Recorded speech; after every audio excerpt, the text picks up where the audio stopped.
On Sunday, August 12th, 2018, Shanann Watts returned to Colorado from a business trip to Arizona.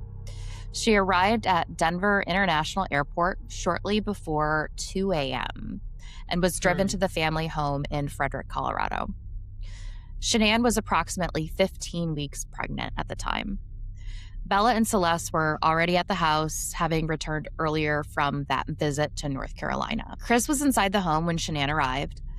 During the early morning hours, events occurred in the residence that resulted in the death of Shanann. Before sunrise, Chris prepared for work and began loading his work truck. At approximately 5:27 a.m., a neighbor's security camera recorded Chris backing his truck into the driveway, which apparently he didn't normally do. The footage shows him making multiple trips between the garage and the vehicle. He loaded items into the truck and then left the residence alone. He drove towards a remote oil site that was a part of his assigned job for that day. This is so creepy. In retrospect, knowing what happened in that house to Shanann and what he was going to do with the girls, it's horrific to see it.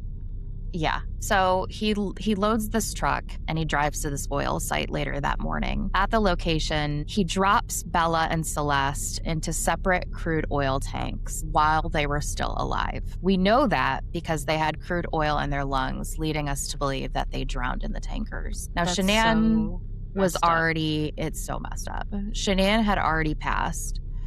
So her body was buried in a shallow grave near the tanks.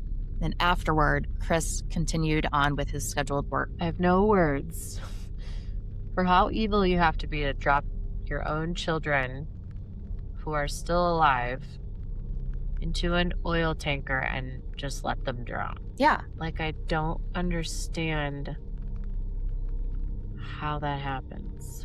I have no words. Those poor, sweet babies. Well, I guess I should rephrase. How does that happen if you love your children? Yeah. Because maybe he didn't. How do you not love your children? Like, oh, okay. Anyway. I don't know. It's because so sick. He's so selfish. He was a very selfish man. I mean, what did he think his mistress was going to think when his wife and his kids are gone? Does he think he's still going to have like a happily ever after with her? Like, you're an idiot. Legitimately like what he thought, I think. But see, that's Neptune in second house. I was going to say that's Delulu. It's Delulu. Yeah. Later that morning, Shanann failed to attend a scheduled medical appointment. Friends attempted to contact her and received no response. Concern escalated due to her pregnancy and the sudden loss of communication. So a friend went to the Watts residence to check on her.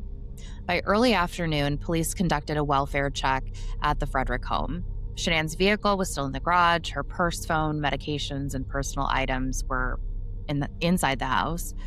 And Bella's and Celeste's car seats were also in the car still. So, like, they knew that they didn't go anywhere, you know. So Chris returned home and spoke with officers at the scene. That same day, Chris spoke to local media outside the home. During one interview, he said, "I just want them back." Search efforts continued as attention focused on his movements earlier that morning.